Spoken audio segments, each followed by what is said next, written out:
कैकेयी अनुताप। रचयिता मैथिली शरण गुप्त।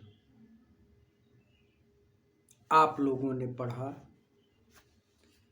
कि भरत अपनी माता कैकेयी के साथ और गुरुजनों के साथ राम को वापस अयोध्या लाने के लिए चित्रकूट चले गए।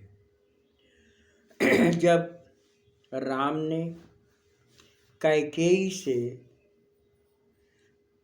ने भरत से उनके आने का कारण पूछा और भरत ने अपने को उपालंबित करते हुए यह बताया कि मेरे ही कारण आपको वनवास मिला है, तो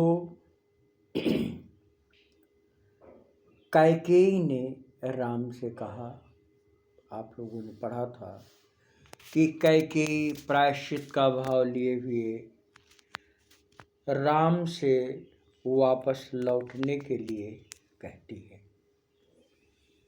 यहाँ कुछ पंक्तियाँ नहीं हैं, लेकिन साकेत में हैं, मुझे बड़ी प्रिय है। आइए उन्हीं से शुरू करते हैं।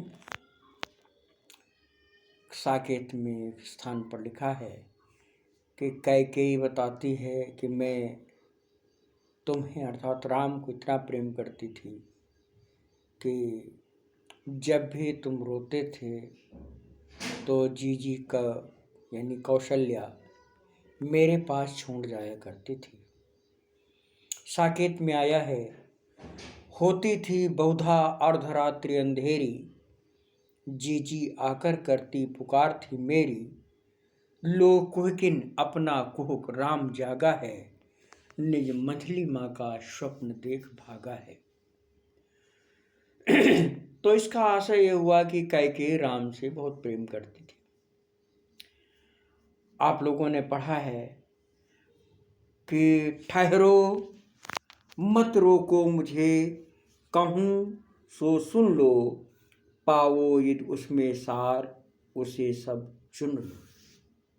इसके बाद देखते हैं, करके पहाड़ सा पाप मौन रह जाऊं, राई भर भी अनुताप ना करने पाऊं। यानी मैंने इतना बड़ा पाप किया है, और राई माने सरसों, और छोटा सा भी मैं अनुताप का मतलब प्रायश्चित न कर पाऊं, अर्थात ऐसा होना तो अनुचित है। थी सनक्षत्र ससनिशा ऊष टपकाती, रोती थी नीरव सभा हृदय ठपकाती। अब यहाँ पर प्रकृति को उद्दीपन भाव में चित्रित करते हुए कहता है कवि कि रात तारों वाली थी, ओस टपक रही थी, और संपूर्ण हृदय नीरव यानी शांत थी, जैसे संपूर्ण हृदय को थपकी देकर सुला देने का कार्य हो रहा हो। उल्का सी रानी दिशा दीप्त करती थी, सब में भय विस्मय और खेद भरती थी। और रानी जैसे आकाश में चमकते हुए तारे, कभी कभी देखा होगा कि एक ओर से चमकता हुआ तारा जाता है, तारा पुंज जाता है, दूसरी ओर गिर सा जाता है, ये जिसको टूटा हुआ तारा लोग कहते हैं, वो उल्का पिंड होते हैं।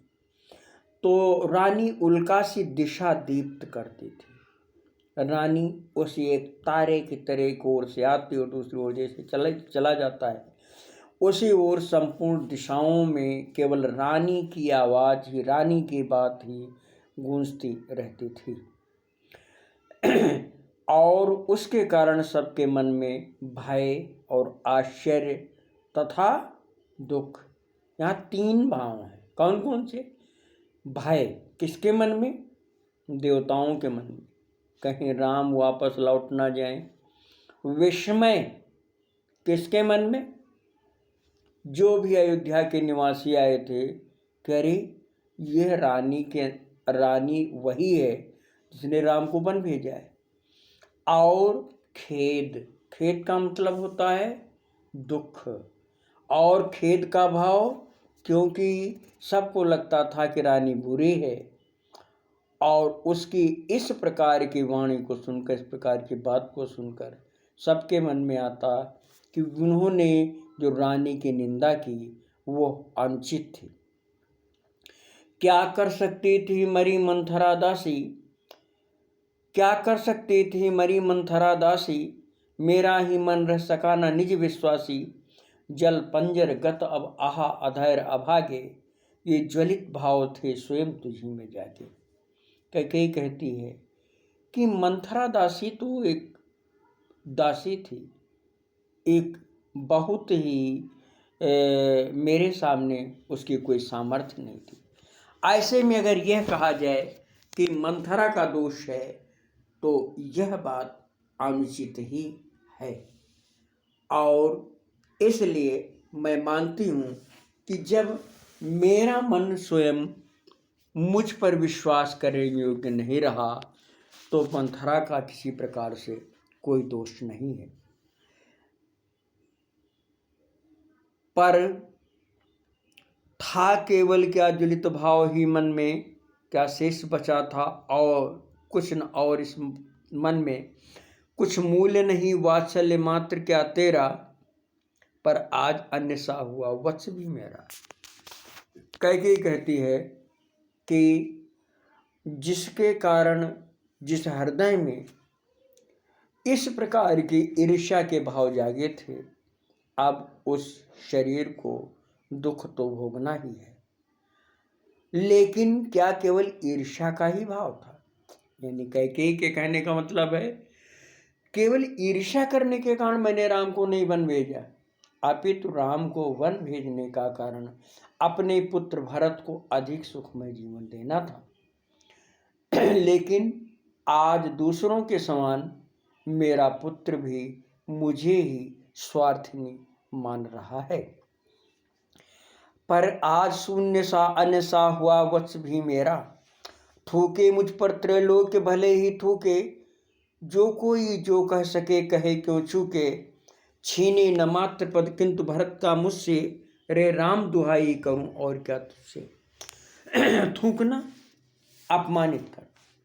कैकेयी के कहने का मतलब है कि संपूर्ण समाज मेरी निंदा करे, चाहे जितनी भी निंदा करे, क्योंकि उसे अवसर प्राप्त हुआ है, अब उस अवसर का लाभ अवश्य उठाए, किंतु कोई मुझसे भारत का मातृपद न छीने, अर्थात मैं भरत की माता हूँ, यह गौरव मुझसे ना छीना जाए।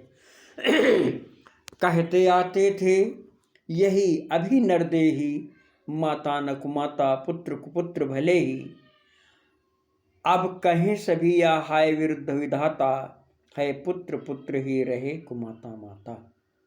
सभी अब तक ये कहा करते थे कि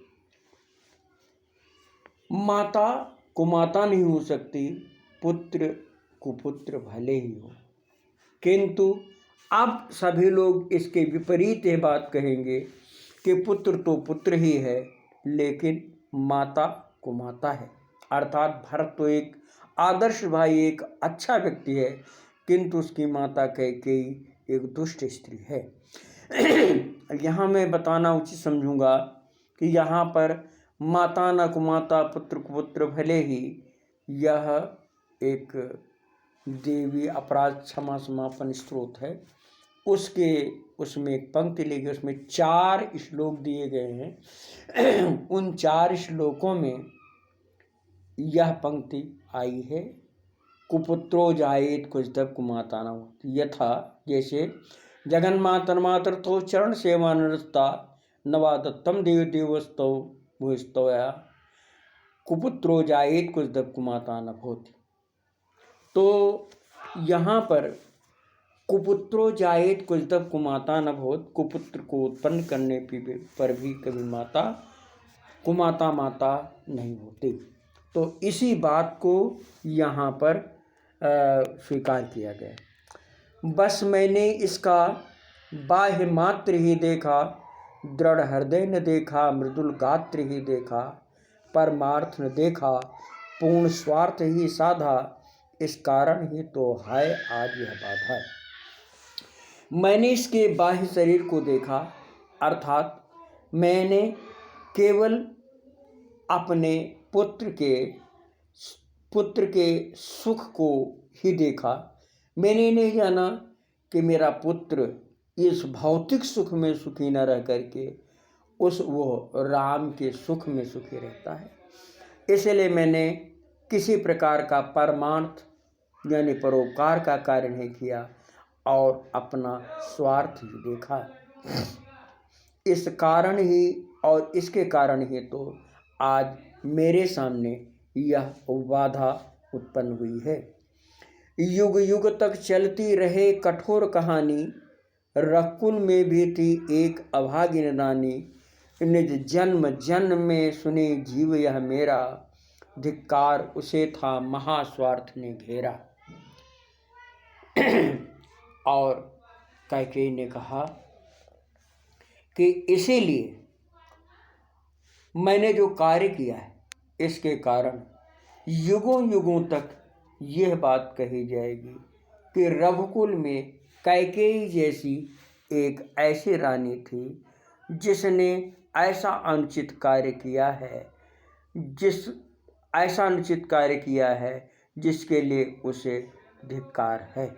धिक्कार उसे था महास्वार्थ ने घेरा, यानी धिक्कार है वो इतनी स्वार्थनी थी कि उसने राम जैसे व्यक्ति को भी वन भिजवा दिया था।